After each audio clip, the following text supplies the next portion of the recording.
Hello, everybody, and welcome back to Break the Tackle. I am Austin the PEF here today with the Week 14 edition of the PEF 10. My top 10 teams going into the week. Coming in at number 10 this week are the LA Chargers, taking a slight step down despite the win. I mean, they did not play the best game, but Atlanta played a much worse game. I feel like at this rate, the Chargers are a good team. They're a playoff team.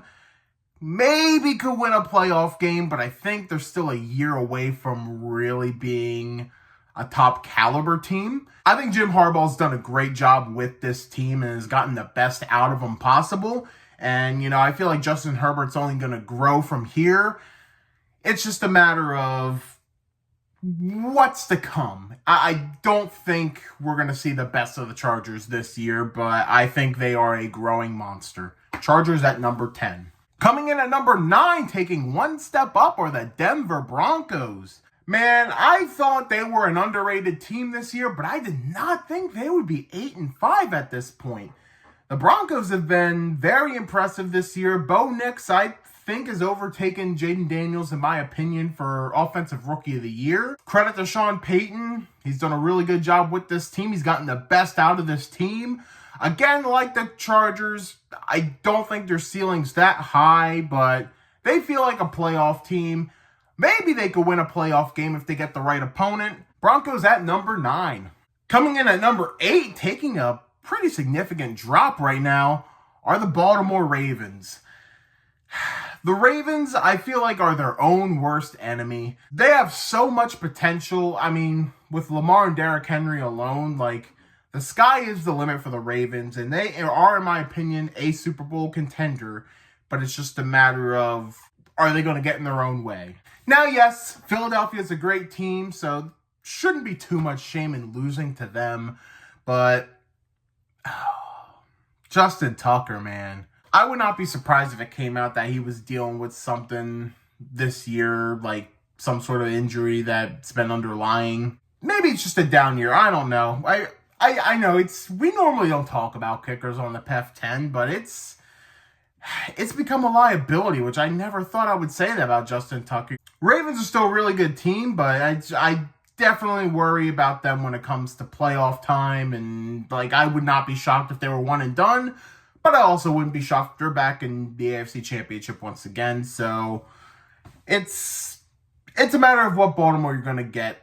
Ravens at number 8. At number 7, I have the Minnesota Vikings, which it's kind of crazy I have the Vikings this low considering they're, 10-2? But I mean, I'm still a little hesitant on the Vikings right now. I'm just kind of waiting for them to slip up. They've been having a great year. I feel like my 2 picks for Coach of the Year would be, my number 1 pick would probably be Mike Tomlin, but a very close second would be Kevin O'Connell. No one thought the Vikings would be 10-2 at this point, especially after J.J. McCarthy's injury. I don't think anyone had this on their bingo card. I thought maybe, the Vikings could be competitive, and then once it was down to Sam Darnold, I thought, Darnold might get them some wins, but I would have never imagined them being at 10-win team. I never would have imagined them at 10 wins. It wasn't looking great for them against the Cardinals, but they came back late and got the win, and, those are big-time wins. So I feel like the Vikings are a team that can win in the playoffs. I don't see them as a Super Bowl team, but I feel like they're definitely a threat in the playoffs that could win a playoff game, maybe even 2. If you told me they're in the NFC Championship, I wouldn't be stunned. I think the Vikings are capable of that, and I wouldn't be shocked if Vikings soared up this list in the future. Vikings at number 7. At number 6, we got the Green Bay Packers. Big dominant win against the Dolphins. The score was definitely closer than what the game actually was. They killed it, man. They killed it on Thanksgiving. And yes, Miami in cold weather, but still big time win. I think they needed that kind of win to boost up their confidence. Big Thursday nighter this week against the Lions. All eyes on that one. Packers at 6. All right, time for PEF's props. Teams that can't quite make the PEF 10, but I want to shout out. I'm going to shout out the Colts. Big time win at the end against the Patriots, who've been very competitive lately. They're a better team than what the record shows. Colts really needed that to keep their playoff hopes alive. While they don't look great, they're still alive. They have a shot. I picked the Colts to upset the Texans for the AFC South. It could still happen. I feel less confident, but it could still happen. Got to give props to the Commanders. Yeah, it was against the Titans, but they needed that kind of win to get their confidence back up after a 3-game skid, so props to the Commanders. And you know what? Even though it was against the Giants, I'll give props to the Cowboys. They won 2 straight. They got some confidence. I think it's false hope, but I'll give them props, I guess. All right, we have reached the top 5 of the PEF 10. Coming in at number 5, we have the Pittsburgh Steelers back in the top 5 once again. 44 points. That is something I haven't seen in quite some time from the Steelers. Russell Wilson had himself a game. The early pick 6, which I would say wasn't his fault. You know, Pickens fell down and there was arguably a DPI that wasn't called. But after that, man, that offense was clicking. I have not seen the Steelers offense look that good since Big Ben pre-elbow. While it wasn't the greatest performance by the defense, they made splash plays where they needed to. But the big thing with the Steelers is they can win multiple ways, which is something we haven't been able to say for quite some time. This is the first time in quite some time that it feels like both offense and defense can win these games. And that is something that makes Pittsburgh a borderline Super Bowl contender. I'm not ready to cement them there yet because they're still 5 games to go, and we know how Steelers as of late have been in the playoffs, but it does feel different. It really feels different this time.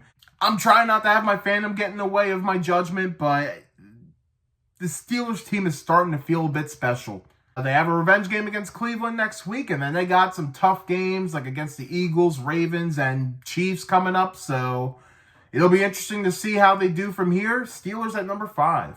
At number 4, we have the Kansas City Chiefs. They stay put this week, but I was really thinking about dropping them again. They did not play a good game against the Raiders. They did not. They were lucky to get out with that one. The officials arguably won them that game once again. Pretty much rinse and repeat at this point with the Chiefs. But here's the thing.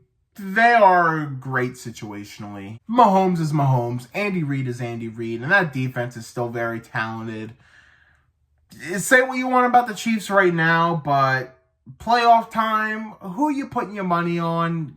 Likely the Chiefs. Let's be honest here. No one's going to be sticking a fork in these Chiefs unless if they go on a 5-game losing streak to end the year, but Chiefs are still the Chiefs. What else do you want me to say? They're number 4. At number 3, we have the Detroit Lions. Yes, they do drop 1 spot despite the win. Maybe it was more so because I was more impressed with the number 2 team, who I'll get to in a moment. I don't think the Lions are as unbeatable as a lot of people have claimed them to be.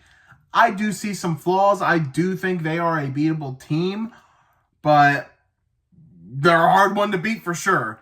And yes, Bears almost came back and won. And maybe, just divisional matchup and short week, It could all be just that. But you kind of want to see the Lions put that game away a little easier. So I'm going to keep my eye on the Lions a bit here because they've had some easier matchups as well. To deny them of being a top 3 team would be ridiculous. Lions at number 3. At number 2, I have the Philadelphia Eagles, who just continue to fly up this list. That defense has emerged.